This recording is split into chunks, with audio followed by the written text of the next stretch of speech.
وہ تو سائیں اگر بہت جلدی بھی آیا تو کل دوپہر سے پہلے نہیں پہنچے گا، علی مراد نے کہا۔ بڑے سائیں گوڑ جا کر اسے بلوا لیں گے، پھر یہاں بھیجیں گے۔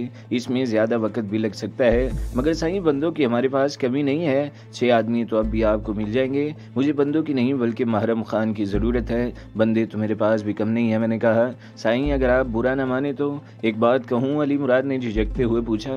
میں نے چونک کر اسے دیکھا، پھر بولا، کہو، ایسی کیا بات ہے کہ تم پرانے زمانے کے درباریوں کی طرح بات کہنے سے پہلے جان کے امان چاہ رہے ہو؟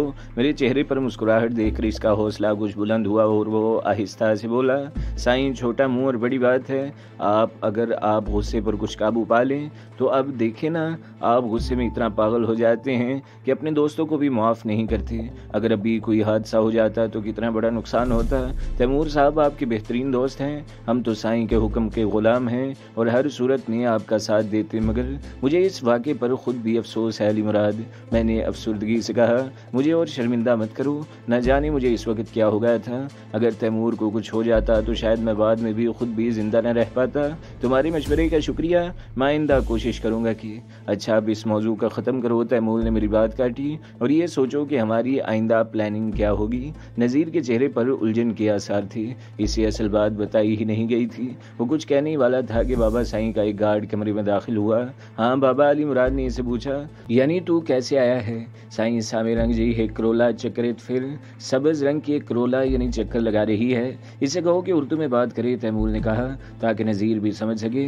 مجھے اور کامران کو تو سندھی آتی ہے مگر ان لوگوں کو نہیں آتی۔ اس گاڑی کا نمبر نوٹ کیا ہے؟ میں نے پوچھا۔ اس میں کتنے آدمی تھے اور ان کے حلیے کیسے تھے؟ ان میں سائیں 2 آدمی تھے، دونوں شلوار قمیض میں تھے اور شکلوں سے اچھے آدمی نہیں لگ رہے تھے، گارڈ نے ٹوٹی پھوٹی اردو میں جواب دیا۔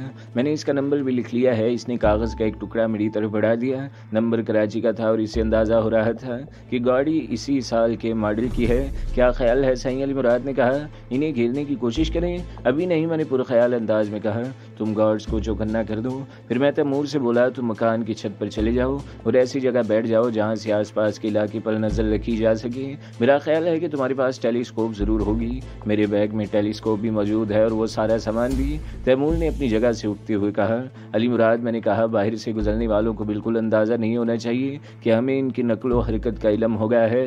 ابھی تو یہ بھی کنفرم نہیں ہے کہ وہ لوگ واقعی دشمن ہیں یا کسی کا مکان تلاش کر رہے ہیں۔ یہاں اتنے زیادہ بنگلے نہیں ہیں کہ ان کی تلاش میں کسی کو بار بار چکر لگانا پڑے، علی مراد نے کہا۔ پھر گارڈ سے پوچھا، وہ گاڑی کہیں رکی تھی یا سیدھی نکل گئی تھی؟ سائیں، وہ گاڑی جتنی دفعہ بھی گزری صرف ہمارے بنگلے کے سامنے ہی اس کی رفتار کم ہوئی، پھر وہ کہیں رکے بغیر آگے بڑھ گئی۔ اس گاڑی نے کتنے چکر لگائے؟ علی مراد نے پوچھا۔ اس نے 3 چکر لگائے ہیں اور ہر دفعہ وہ لوگ غور سے ہمارے بنگلے کا جائزہ لیتے ہوئے گزرے ہیں، گارڈ نے جواب دیا۔ تم سب لوگوں کو باہر برآمدے میں بلاؤ، میں وہیں آ رہا ہوں، علی مراد نے کہا اور کمرے سے نکل گیا۔ میں بھی اٹھ کر اپنے کمرے میں چلا گیا اور بریف کیس سے یوزی کی رائفل نکال کر اسے اسمبل کرنے لگا۔ تیمور پہلے ہی چھت پر جا چکا تھا، نذیر اور شازیہ میرے پیچھے پیچھے کمرے میں آ گئے تھے۔ نذیر کل کانٹے سے لیس تھا۔ میں نے علی مراد کو بلا کر 7mm کی ایک رائفل اور بہت سے فاضل راؤنڈ شازیہ کے حوالے بھی کر دیے اور ڈرائنگ روم کی ایک ایسی کھڑکی کے پاس بیٹھ گیا جہاں سے مین گیٹ پر نظر رکھی جا سکتی تھی۔ نذیر بنگلے کے لان کے اونچے درخت پر چڑھ گیا، وہ گھنی شاخوں میں اس طرح چھپ کر بیٹھا تھا کہ مجھے بھی نظر نہیں آ رہا تھا۔ شازیہ البتہ میرے ساتھ ڈرائنگ روم ہی میں تھی اور وہ ڈرائنگ روم کے دوسرے سرے پر واقع ایک کھڑکی کے پاس بیٹھی تھی، وہاں سے بنگلے کی باؤنڈری وال پر نظر رکھی جا سکتی تھی۔ اب ہم ایک طویل اور بھرپور انتظار میں مبتلا تھے۔ اس کا بھی امکان تھا کہ وہ لوگ واقعی اس علاقے میں کوئی مکان تلاش کر رہے ہوں اور انہیں جس بنگلے کی تلاش ہو اس کا گیٹ بھی ہمارے بنگلے کی طرح آف وائٹ ہو۔ اکثر ایسا ہوتا ہے کہ بنگلے کا نمبر ذہن میں نہ ہو تو لوگ اپنی یادداشت اور دوسری نشانیوں کے سہارے جگہ تلاش کرتے ہیں۔ ہمیں اس انداز میں بیٹھے 40 منٹ سے زائد منٹ گزر گئے۔ میں بیٹھے بیٹھے اکتا گیا تھا مگر اس صورتحال کا عادی تھا، اس لیے برداشت کر رہا تھا۔ شازیہ البتہ بہت بیزار دکھائی دے رہی تھی، وہ بار بار جمائیاں لے رہی تھی۔ اچانک تیمور ڈرائنگ روم میں داخل ہوا، اس کے چہرے پر دبا دبا جوش تھا۔ اس نے کہا، گارڈ کا شبہ بالکل درست ہے، وہ کرولا بھی پھر گزری تھی، اس کے پیچھے سیاہ رنگ کی ایک ٹویوٹا کراؤن بھی تھی۔ کرولا کے ڈرائیور نے ہمارے گیٹ کے سامنے رفتار کم کر دی اور پیچھے مڑ کر کراؤن میں بیٹھے ہوئے شخص کو اشارے سے گیٹ کی نشاندہی کی۔ جانتے ہوئے سیاہ کراؤن میں کون تھا؟ تیمور نے کہا۔ پیٹر، اس میں ڈرائیور کے ساتھ پیٹر موجود تھا۔ میں جھپٹ کر اپنی جگہ سے کھڑا ہو گیا۔ کیا تم اسے پہچاننے میں کوئی غلطی تو نہیں کر رہے؟ وہ پیٹر ہی تھا یا میں اس خبیث چہرے کو ہزاروں کے مجمع میں بھی پہچان سکتا ہوں؟ پھر میری آنکھوں سے یہ طاقتور ٹیلیسکوپ بھی لگی ہوئی تھی، مجھے تو اس کی چہرے کی ایک شکن نظر آ رہی تھی۔ تیمور نے کہا، دل تو چاہا کہ اس کھوپڑی اڑا دوں، وہ اس وقت میرے نشانے کی زد پر تھا، مگر اسے زندہ پکڑنا ہے، اس لیے میں نے بہت مشکل سے خود پر قابو پایا۔ وہ لوگ کس طرف گئے ہیں؟ میں نے پوچھا، پھر خود ہی اپنے احمقانہ سوال پر شرمندہ ہو گیا۔ وہ جہاں بھی گئے ہوں، مگر اب تک تو میلوں دور پہنچ چکے ہوں گے۔ مجھے یہ سوال الجھا رہا تھا کہ پیٹر کو یہاں میری موجودگی کا علم کیسے ہوا؟ وہ لوگ کون ہیں جو سبز کرولا میں چکر لگا رہے تھے؟ اب بہت زیادہ محتاط رہنے کی ضرورت تھی۔ پیٹر محض یہ بنگلہ دیکھنے تو آیا نہیں ہوگا، وہ یقیناً اب کوئی کارروائی کرے گا۔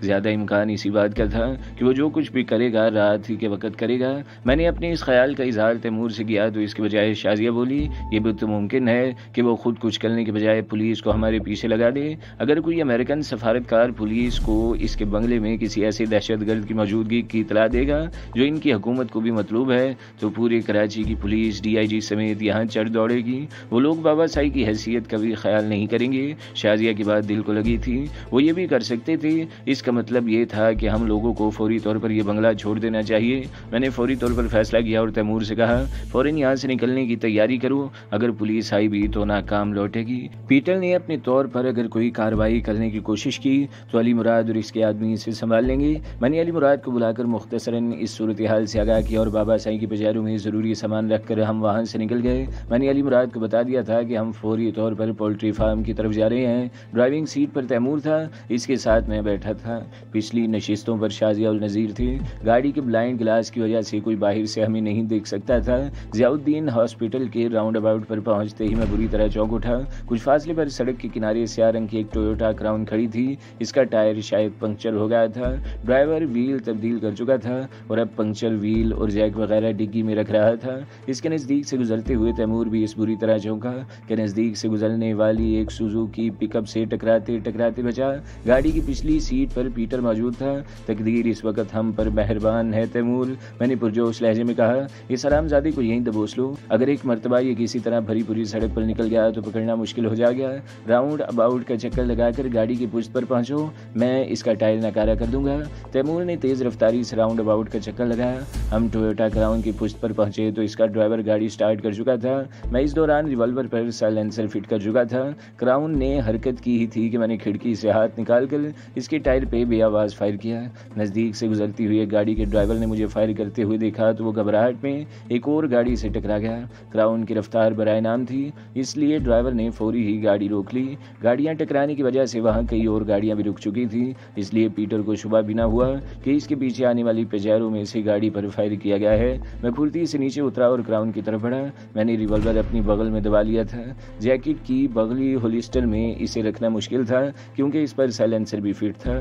کراؤن کا ڈرائیور ایک مرتبہ پھر دروازہ کھول کر نیچے اترا تو مجھے پیٹر کی آواز سنائی دی۔ وہ چیخ کر ڈرائیور سے کہہ رہا تھا، کیسے ناکارہ ٹائر ہیں اس منحوس گاڑی کے، جلدی کرو باسٹرڈ، مجھے پہلے ہی دیر ہو چکی ہے، اب تو فاضل ٹائر بھی نہیں ہے سر۔ ڈرائیور نے شکستہ انگلش میں جواب دیا، میں فون کر کے دوسری گاڑی منگواتا ہوں یا پھر آپ ٹیکسی میں چلے جائیں، میرے پاس اتنا وقت نہیں ہے کہ میں دوسری گاڑی آنے کا انتظار کروں۔ پیٹر گرج کر بولا، تم کسی ٹیکسی کا بندوبست کر دو۔ اوکے سر، ڈرائیور نے مؤدب لہجے میں کہا اور آگے بڑھ گیا۔ میں نے آگے بڑھ کر اچانک پیٹر کی طرف کا دروازہ کھولا اور سرد لہجے میں بولا، کسی ٹیکسی کی ضرورت نہیں ہے مسٹر پیٹر، ہماری گاڑی حاضر ہے، جہاں کہو گے وہاں ڈراپ کر دیں گے، نہیں اپنی جگہ سے ہلنا مت۔ میں نے ریوالور دکھاتے ہوئے کہا، ورنہ گاڑی کے ٹائر کی طرح تمہاری کھوپڑی میں بھی سوراخ ہو جائے گا۔ اب دونوں ہاتھ سر پر رکھو اور خاموشی سے نیچے اتراؤ۔ پیٹر نے کھا جانے والی نظروں سے مجھے دیکھا، پھر میری ہدایت کے مطابق دونوں ہاتھ سر پر رکھ کر نیچے اترایا۔ تیمور نے گاڑی کراؤن کے بالکل ساتھ لگا کر کھڑی کی۔ میں نے پیجیرو کا پچھلا دروازہ کھولا اور پیٹر کو اندر دھکیل دیا۔ شازیہ تم فرنٹ سیٹ پر چلی جاؤ، یہ ہمارے معزز مہمان ہیں، انہیں آرام سے بٹھانا ہمارا فرض ہے۔ میں نے خود بھی پیٹر کے ساتھ بیٹھتے ہوئے کہا، اب وہ میرے اور نذیر کے درمیان تھا۔ شازیہ دروازہ کھول کر تیزی سے نیچے اتری اور فرنٹ سیٹ پر بیٹھ گئی۔ اس کے بیٹھتے ہی تیمور نے تیزی سے گاڑی ریورس کی اور گولی کی رفتار سے آگے بڑھا دی۔ ٹکرانے والی گاڑیوں کے ڈرائیور ابھی تک تکرار میں مصروف تھے، بہت سے تماشائی بھی وہاں جمع ہو گئے تھے، اس لیے کسی نے ہم پر توجہ بھی نہ دی۔ ہائی وے پر پہنچتے ہی میں نے شازیہ سے کہا کہ ڈیش بورڈ کے خانے میں ایک لیدر بلائنڈ فولڈ بھی موجود ہے، وہ نکال کر مجھے دے دو، ہمارا معزز مہمان اتنی تیز دھوپ کا عادی نہیں ہے۔ شازیہ نے بلائنڈ فولڈ نکال کر میری طرف بڑھایا۔ نذیر نے لیدر کا وہ بلائنڈ فولڈ مضبوطی سے پیٹر کی آنکھوں پر باندھ دیا تاکہ وہ یہ نہ معلوم کر سکے کہ کہاں لے جایا جا رہا ہے۔ اپنی اس حرکت پر تمہیں بعد میں پچھتانے کا موقع بھی نہیں ملے گا، پیٹر دانت پیس کر بولا۔ میں نے اس کے مکروہ چہرے پر زناٹے دار تھپڑ رسید کر دیا اور سرد لہجے میں بولا، یہ ڈائیلاگ بہت پرانا اور گھسا پیٹا ہے، اگر کچھ بولنا ضروری ہی سمجھتے ہو تو کوئی نئی بات بتاؤ، ورنہ ہر بات کے جواب میں اتنا ہی زوردار تھپڑ کھانا ہوگا۔ اس کے بعد پیٹر نے مضبوطی سے ہونٹ بھینچ لیے۔ تیمور کو پولٹری فارم کا علم نہیں تھا، اس لیے میں اسے راستہ بتاتا جا رہا تھا۔ مجھے بس ایک خدشہ تھا کہ راستے میں کوئی پولیس موبائل روک کر چیکنگ نہ کرے۔ تیمور بہت خوفناک انداز میں ڈرائیونگ کر رہا تھا۔ میں نے اس سے کہا کہ گاڑی روک کر اسٹیئرنگ شازیہ کے حوالے کر دوں، خاتون ڈرائیور کو پولیس والے شاذ و نادر ہی چیک کرتے ہیں، اگر ڈرائیو کرنے والی پجارو جیسی قیمتی گاڑی ہو تو اسے روکنے کی وہ جرت بھی نہیں کر سکتے۔ یہی ہوا، راستے میں ہمیں پولیس کی 2 موبائلز چیکنگ کرتی دکھائی دی، مگر اس نے شازیہ کو روکنے کی جرت بھی نہیں کی اور ہم لوگ 1 گھنٹے سے بھی کم وقت میں پولٹری فارم پہنچ گئے۔ مین گیٹ پر موجود چوکیدار میرے لیے اجنبی تھا، مگر وہ بابا سائی کی پجارو کو پہچانتا تھا۔ اس کے باوجود گیٹ کھولنے کے معاملے میں وہ پسو پیش سے کام لے رہا تھا۔ اچانک ہمارے پیچھے ایک مزدہ پک اپ بھی آ پہنچی، وہ پولٹری فارم کے ضروری سامان سے لدی ہوئی تھی۔ پک اپ میں موجود شخص مجھے اچھی طرح پہچانتا تھا۔ اس نے پہلے گارڈ سے گیٹ نہ کھولنے کا سبب پوچھا، پھر اسے ڈانٹ کر بولا، تجھے سائیں مراد علی نے اطلاع نہیں بھجوائی تھی کہ سائیں کامران یہاں آ رہے ہیں؟ مگر وہ لوگ تو شام تک آنے والے تھے۔ اچھا باتیں مت بنا، گیٹ کھول اور کامران سائیں سے معافی مانگ۔ کامران سائیں؟ گارڈ نے حیرت سے مجھے دیکھا۔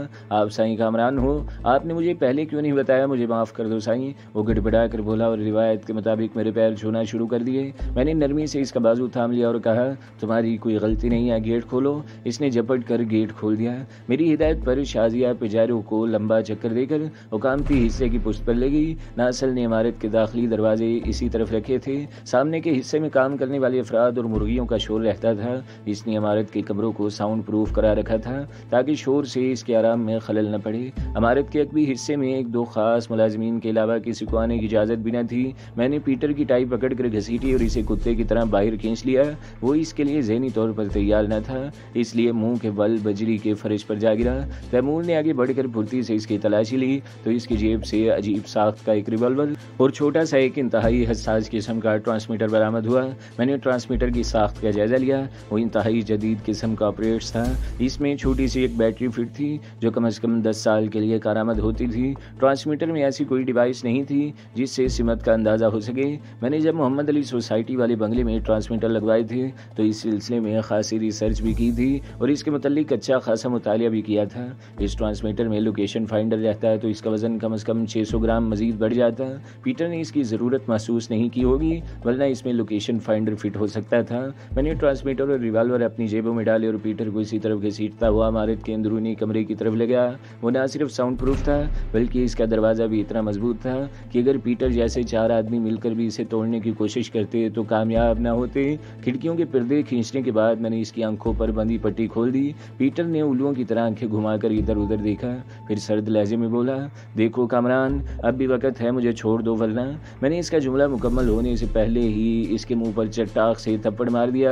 میں نے اس سے پہلے کیا کہا تھا کہ میں پرانے اور گھسے پیٹے جملے پسند نہیں کرتا، میں نے سرد لہجے میں کہا۔ پیٹر کے ہونٹوں سے خون بہنے لگا تھا اور یہ تھپڑ اتنا زبردست تھا کہ اس کے ایک گال کی کھال بھی ادھڑ گئی تھی۔ اس نے کچھ کہنے کے لیے منہ کھولا، پھر سختی سے ہونٹ بھینچ لیے۔ کمرے میں ایک ڈبل بیڈ اور صوفہ سیٹ موجود تھا مگر اس پر گرد کی تہ جمی ہوئی تھی۔ علی مراد کے آدمیوں نے ابھی وہاں صفائی نہیں کی تھی۔ میں نے نذیر اور شازیہ کو باہر کی نگرانی کے لیے چھوڑ دیا۔ شازیہ کو یوں بھی باہر چھوڑا تھا کہ وہ پیٹر پر ہونے والا تشدد برداشت نہیں کر سکتی۔ میں اچھی طرح جانتا تھا کہ پیٹر کی زبان کھلوانے میں بھی دانتوں پسینے آ جائیں گے۔ وہ ایک سپر پاور کا انتہائی اہم اور خطرناک خفیہ ایجنٹ تھا۔ اس قسم کے افراد کو تشدد برداشت کرنے کی خصوصی تربیت دی جاتی ہے۔ اچانک مجھے خیال آیا کہ مایوس ہو کر پیٹر کہیں اپنی زندگی کا خاتمہ ہی نہ کر لے۔ میں نے ایسی بھی متعدد واقعات سنے تھے کہ زبان کھلنے سے پہلے ہی فلاں ایجنٹ نے زہریلا کیپسول کھا کر خود کو ہلاک کر لیا۔ اس کے جسم کا ایک ایک کپڑا اتار دو تیمور۔ میں نے تیمور سے کہا، دیکھو میں ایک بار پھر تم لوگوں کو سمجھا رہا ہوں۔ اس کا جملہ مکمل ہونے سے پہلے ہی تیمور نے اس کے سر پر اسٹیٹ پنچ مارا۔ وہ شرابیوں کے سے انداز میں لڑکھڑایا اور اسے پہلے کہ وہ فرش پر گرتا تیمور نے اسے پکڑ کر بیڈ پر لٹا دیا۔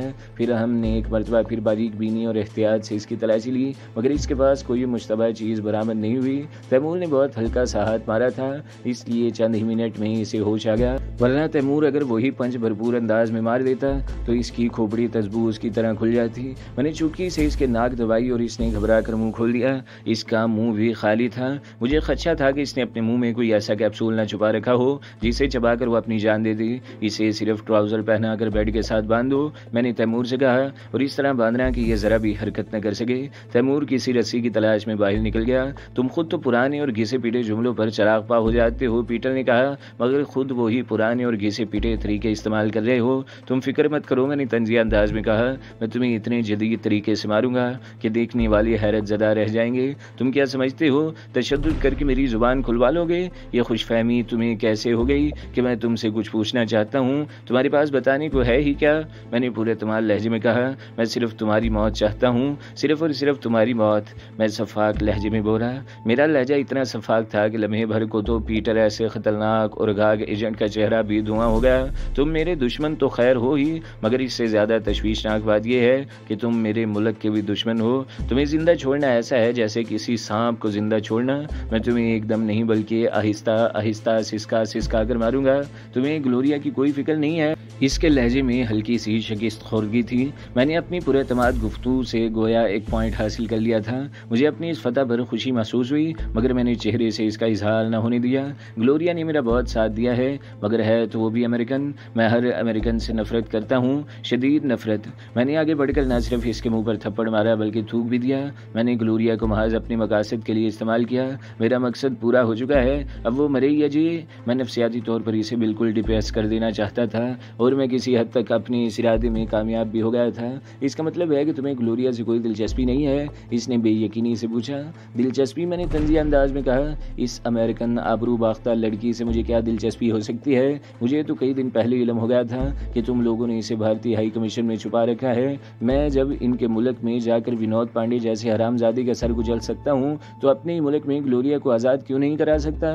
میں نے گلوریا کا چیپٹر کلوز کر دیا ہے۔ اس دوران میں تیمور مضبوط ریشمی ڈوری کا ایک لچھا لے آیا تھا۔ میں نے اسے سنانے کو پیٹر سے کہا، ہاں تیمور، گلوریا کے لیے مرا جا رہا ہے۔ میں نے غیر محسوس طریقے سے تیمور کو آنکھ ماری۔ یہ اس سفید کتیا کو پسند کرنے لگا ہے، مگر یہ کوئی اتنا بڑا پرابلم نہیں ہے۔ اگر اسے گلوریا کی اتنی ضرورت ہے تو پھر جائے اور اسے چھڑا لے، مگر میرے آدمی اس معاملے میں اس کا ساتھ نہیں دیں گے۔ یہ تمہاری بھول ہے، تیمور نے بدلے ہوئے لہجے میں کہا۔ میں نے تمہارا ساتھ چھوڑ دیا تو تم کچھ بھی نہیں رہو گے مسٹر سپرمین۔ بکواس مت کرو، میں نے کہا، اس موضوع پر ہم بعد میں بات کر سکتے ہیں، پہلے تو اس مردود کو جہنم رسید کرنا ہے۔ چلو باندھو اسے۔ تیمور نے اسے دھکیل کر فرش پر گرا دیا اور اچھی طرح اس کے ہاتھ پاؤں جکڑنے کے بعد اسے اٹھا کر بیڈ پر پٹخ دیا۔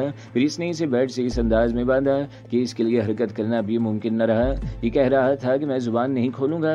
میں نے طنزیہ لہجے میں تیمور سے کہا، اسے یہ خوش فہمی کیسے ہو گئی کہ میں اس کی زبان کھلوانا چاہتا ہوں؟ کوئی ہیٹنگ راڈ بھی لے آؤ۔ میں نے تیمور سے کہا، میں صرف اسے تڑپا تڑپا کر مالنا چاہتا ہوں۔ جتنا اس سفید فام سول نے مجھے پریشان کیا ہے اتنا تو کسی نے بھی نہیں کیا۔ تھوڑی دیر بعد تیمور ہیٹنگ راڈ لے آیا۔ میں نے اس کا ہک ساکٹ میں لگایا اور سوئچ آن کر دیا۔ چند سیکنڈ میں راڈ سرخ ہو گیا۔ میں نے راڈ کا پلگ نکالا اور راڈ اس کے سینے پر رکھ دیا۔ پیٹر بری طرح تڑپا اور ضبط کے باوجود اس کے منہ سے چیخ نکل گئی۔ میں نے راڈ دوبارہ سرخ کی اور دوبارہ یہی عمل دہرایا۔ کچھ دیر بعد پیٹر کے سینے پر ایک لائن سے انگلش کے حرف او کی طرح کے 4 نشان بن گئے۔ کمرے میں جلے ہوئے گوشت کی چراند پھیلنے لگی۔ آخر تم مجھ سے چاہتے کیا ہو؟ پیٹر کراہتا ہوا بولا۔ میں صرف اور صرف تمہاری موت چاہتا ہوں اور بس، میں نے شفاق لہجے میں کہا۔ تم کچھ دیر دم لے لو، میں تھوڑی دیر بعد پھر آؤں گا۔ پھر میں تیمور سے مخاطب ہوا، اسے پانی پلاؤ، اسے اتنی جلدی نہیں مرنا چاہیے۔ تیمور جا کر پانی کا جگ اور گلاس لے آیا اور گلاس بھر کے اس کے ہونٹوں سے لگا دیا۔ پیٹر جلدی جلدی پانی پینے لگا۔ اس کی کوشش میں آدھا پانی گر گیا کیونکہ وہ لیٹا ہوا تھا اور اپنی گردن تک ہلا نہیں سکتا تھا۔ پھر میں نے تیمور کو باہر چلنے کا اشارہ کیا۔ اس دوران میں ملازمین بیڈ رومز کی صفائی کر چکے تھے۔ میں نے دانستہ اس بیڈ روم میں جانے سے احتجاج کیا جس میں ناصر رہتا تھا۔ اس بیڈ روم میں اس کا قتل بھی ہوا تھا۔ میرے لیے شازیہ نے پہلے ہی ایک کمرہ منتخب کر لیا تھا۔ تیمور مجھے اسی کمرے میں لے گیا اور بولا، یہ تم نے گلوریا کا عاشق کب سے سمجھ لیا؟ یہ تو میری چال ہے۔ میں ہنس کر بولا، پیٹر سگاگ ایجنٹ بھی میرے جھانسے میں آ گیا ہے۔ میں نے یہی ظاہر کیا ہے کہ ہمیں گلوریا سے کوئی دلچسپی نہیں ہے۔ اب تمہاری صلاحیتوں کا امتحان ہے۔ اس کے پاس جا کر اس سے ہمدردی کرو اور مجھے برا بھلا کہو۔ اس پر یہ ظاہر کرو کہ تم محض گلوریا کے خاطر میرا ساتھ دے رہے ہو، ورنہ کب کے مجھے چھوڑ چکے ہوتے۔ پیٹر دودھ پیتا بچہ نہیں ہے۔ ان سب کو معلوم ہے کہ گلوریا محض تمہاری وجہ سے ان سے باغی ہوئی ہے۔ وہ میری اس بات پر کبھی یقین نہیں کرے گا۔ یہی تو تمہاری آزمائش ہے۔ میں مسکرا کر بولا، تم اس سے کہہ سکتے ہو کہ گلوریا کامران کے ساتھ مخلص ہے اور دیوانگی کی حد تک اسے چاہتی ہے، مگر کامران اپنا مطلب نکالنے کے لیے اس کے ساتھ فلرٹ کرتا رہا ہے۔ تم اسے لالچ دو کہ اگر وہ گلوریا کو تمہارے حوالے کر دے تو تم پیٹر کو چھوڑ دو گے اور گلوریا کو لے کر کہیں نکل جاؤ گے۔ اس کہانی میں تھوڑا سا جول ہے مگر چلے گا۔ تیمور مسکرا کر بولا، ممکن ہے میں اسے شیشے میں اتار ہی لوں، ورنہ اس کی زبان تو ہر صورت میں کھلوانی ہے۔ اچانک میری جیب سے ایسی آواز آنے لگی جیسے الیکٹرانک گھڑی کے الارم کی ہوتی ہے۔ میں نے چونک کر جیب میں ہاتھ ڈالا تو وہ ٹرانسمیٹر میرے ہاتھ میں آ گیا جو پیٹر کی جیب سے برآمد ہوا تھا۔ میں نے تیمور اور شازیہ کو خاموش رہنے کا اشارہ کیا اور اس آپریٹرز کو آن کر دیا۔ اس میں سے مسلسل آواز رہی تھی، hello S1 calling for D4، S1 calling for D4، D4 speaking over. میں نے بھرائی ہوئی آواز میں کہا، کون ہو تم اوور؟ آپریٹرز میں سے غصیلی آواز ابھری، تم D4 نہیں ہو؟ میں آواز کے معاملے میں تو انتہائی سننے کی حالت میں بھی دھوکہ نہیں کھا سکتا اوور، اس وقت بھی شاید نشے میں ہی ہو اوور۔ میں نے تضحیک امیز انداز میں کہا، میری بات کا جواب دو اوور۔ بولنے والے کی آواز میں غراہٹ تھی، لب و لہجے سے وہ امریکن لگ رہا تھا۔ تم نمبر چھوڑو، اپنا نام بتاؤ اوور۔ میں سمجھ گیا تم کامران بول رہے ہو، یہ سیدھی طرح بتاؤ کہ پیٹر کہاں ہے؟ پیٹر میرے قبضے میں ہے مسٹر ہیری اوور۔ وہ یقیناً بری طرح چونکا تھا۔ تم میرا نام جانتے ہو؟ میں تو یہ بھی جانتا ہوں کہ تم کس فلائٹ سے اور کس سن پر پاکستان آئے ہو۔ میں نے کہا، تو پھر یہ بھی اچھی طرح جان لو کہ پیٹر پر ہاتھ ڈال کر تم نے اپنی موت کو دعوت دی ہے اوور۔ موت کو تو میں اکثر دعوت دیتا ہوں مگر یہ میری دعوت قبول نہیں کرتی۔ تو دوستو، اگلی قسط سننے کے لیے ہمارے چینل کو ضرور سبسکرائب کریں، ویڈیو کو لائک کریں اور بیل کی آئیکن پر بھی کلک کر دیں تاکہ ہر جو آنے والی ویڈیوز ہیں وہ آپ کو سب سے پہلے ملتی رہیں۔